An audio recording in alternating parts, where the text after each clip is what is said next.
आप लोगों ने नोट किया होगा कि जो इंसान नाकाम हो जाए तो वो बीमार हो जाता है। अगर किसी वजह से उसे नाकामी मिलती है तो उसकी सेहत गिरने लग जाती है। आखिर वजह क्या है कि नाकामी की वजह से हमारी सेहत क्यों चली जाती है? नाकामी हमारी सेहत को क्यों खा जाती है? ये बहुत अहम सवाल है।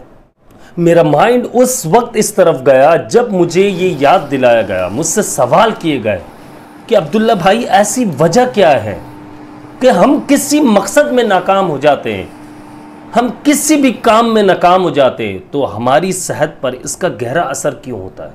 हमारी सेहत क्यों गिरने लग जाती है? हम बीमार क्यों होने लग जाते हैं? सबसे पहला सवाल यह आता है कि नाकामी होती क्यों है?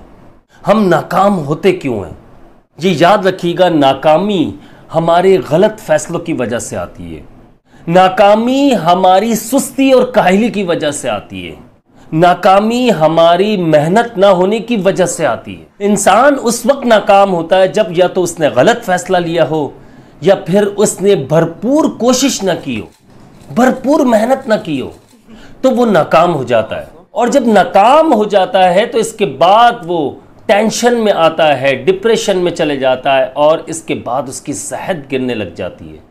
बहुत से लोग आपने ऐसे देखे होंगे जो सिर्फ और सिर्फ सोचते रहते हैं, महीनों सोचने में गुजार देते हैं, सालों सोचने में गुजार देते हैं कि यार ये काम करना है, लेकिन वो काम करते नहीं है, काम का सिर्फ सोचते हैं। स्टेप उठाने लगते हैं तो उनको डर ये आ जाता है, खौफ ये आ जाता है कि यार पता नहीं मैं इसमें कामयाब होऊंगा या नहीं, कहीं मैं नाकाम तो नहीं हो जाऊंगा।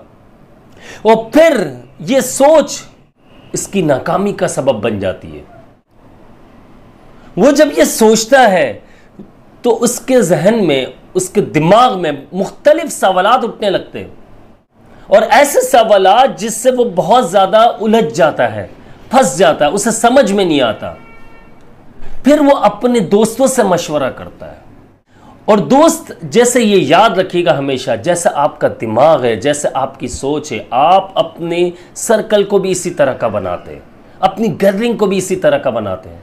वही दोस्त चुनते हैं जो आपकी तरह बहुत ज़्यादा सोचने पर बिलीव रखते हैं या फिर वो इस बात पर बिलीव रखते हैं कि यार ये काम तो हमारे बस का नहीं है, हमसे नहीं हो सकता, हम इसमें नाकाम हो जाएंगे। और आप उन्हीं दोस्तों के पास जाकर जब मशवरा लेते हैं और वो आपको सबसे पहली बात यही कहते हैं कि आप ये काम नहीं कर सकते, नाकामी आपका मुकद्दर बनेगी, यार तुम ये काम नहीं कर सकते, ये तुम्हारे बस की बात नहीं है। और हकीकत है कि नाकामी आपका मुकद्दर बन जाती है। ये याद रखिएगा, इंसान के हालात अगर ख़राब होते तो इसमें इंसान का बहुत बड़ा अमल दखल होता है।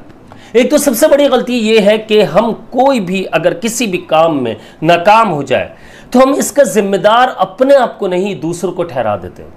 हमारे दिमाग में एक ही बात चलती है, यार मेरा तो फुल प्रूफ ये प्लानिंग थी, लेकिन इसके बावजूद मैं नाकाम क्यों हो गया? आखिर वजह क्या थी? यार मेरी नाकामी जो है ये मेरी टीम की वजह से बनी है और इसी वजह से आप नाकाम होते हैं और बीमारियां चारों तरफ से घेर लेती हैं।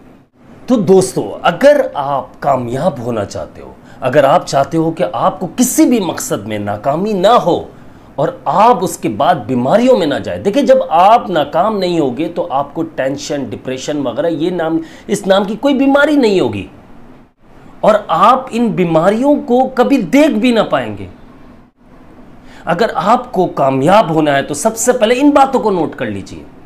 सुनो सबकी, करो अपनी, सिर्फ अपनी चलाओ। अगर देखिए एक बात याद रखिएगा, किसी भी काम में आप अगर इंटरेस्ट जाहिर करते हैं और आप चाहते हैं कि आपको उस काम में सक्सेस मिले, आप चाहते हैं कि उसमें आप पूरी तरह से कामयाब हो जाए, याद रखिएगा नाकामी उस वक्त हमारा मुकद्दर बन जाती है जब हम उन लोगों से मशवरा लेते हैं जिन्होंने जिंदगी में कुछ नहीं किया होता और सिर्फ आप इस चीज को देख कर कि यार वो मुझसे मुखलिस है, मेरे साथ उठते बैठते हैं, मेरी गैदरिंग में शामिल है, मेरा फ्रेंड सर्कल है, उनसे आप मशवरा लेते हैं। लेकिन उनसे मशवरा अगर आप लेते हैं तो इस चीज़ का ख्याल बहुत ज़्यादा रखना है, उन लोगों में आपने ऐसे बंदे को सेलेक्ट करना है जो ज़िंदगी में कामयाब हुआ हो, उसने कुछ किया हो अपनी ज़िंदगी में। अगर आप सिर्फ दोस्त देखकर, आप सिर्फ ये देखकर कि यार ये मेरे दोस्त हैं, इनसे मशवरा ले लेता हूँ, तो ये याद रखिएगा कि सबसे पहले आपको वही डराएंगे। अगर किसी दोस्त ने अपनी ज़िंदगी में कामयाबी हासिल की है, तरक्की हासिल की है और लाइफ में बहुत आगे गया है, तो आप उससे ज़रूर मशवरा लीजिए, बजाय उन लोगों के जो आपको सिर्फ डराते हैं।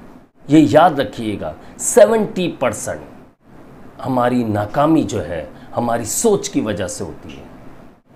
अगर आप अपनी सोच बदल लेंगे तो आप ज़रूर कामयाब हो जाएंगे। और जब नाकाम बंदा होता है तो ये याद रखिएगा कि उससे बीमारियां तो घेरती है, डिप्रेशन में ज़रूर जाना है उसने, लेकिन अगर वो कामयाब हो जाता है तो ये याद रखिएगा, ख़ानदान का एक फ़र्द, अगर एक बंदा भी कामयाब हो जाए तो पूरी नस्लों को बना देता है। वो खुद अमीर नहीं होता बल्कि पूरा ख़ानदान अमीर हो जाता है। इसलिए आप लोगों ने इन बातों को अच्छे से समझना है। और इसके अलावा अगर आप ज़िंदगी में, मैं आपको मेन पॉइंट तो बताना ही रह गया मेरा, एक बात बताना भूल गया, अगर आप ज़िंदगी में सक्सेस हासिल करना चाहते हैं अल्लाह ताला से ज़रूर मदद तलब कीजिए। आप दुआ मांगिए, आप नमाज पढ़िए, उसके बाद दुआ मांगिए, अल्लाह ताला से मदद तलब कीजिए। आपको खुद ही सुकून महसूस होने लग जाएगा, आपको लगेगा यार 50% मेरा काम हो चुका है। तो इसलिए दुआ में बहुत पावर है। और कोई भी काम शुरू करने से पहले आप सदका ज़रूर दें। सदका जो है बलाओं को टालता है। इंशाअल्लाह आपकी ज़िंदगी में आप ये देखिएगा कि खुशहाली आएगी और सक्सेस बहुत ज़्यादा मिलेगी। ये दुआ और सदका ये आपने लाजमी जारी रखना है। इसी के साथ मुझे इजाज़त दीजिए, मुझे अपनी ख़ास दुआओं में याद रखिएगा। अगर आपने अभी तक चैनल को सब्सक्राइब नहीं किया तो सब्सक्राइब कर लीजिए, बेल आइकन को प्रेस कर लीजिएगा। और कल मिलते हैं एक नई वीडियो में इंशाअल्लाह। टेंशन और डिप्रेशन के ऊपर एक वीडियो आने वाली है ज़बरदस्त, उसको ज़रूर देखिएगा। अस्सलामु अलैकुम वरहमतुल्लाहि वबरकातुहू।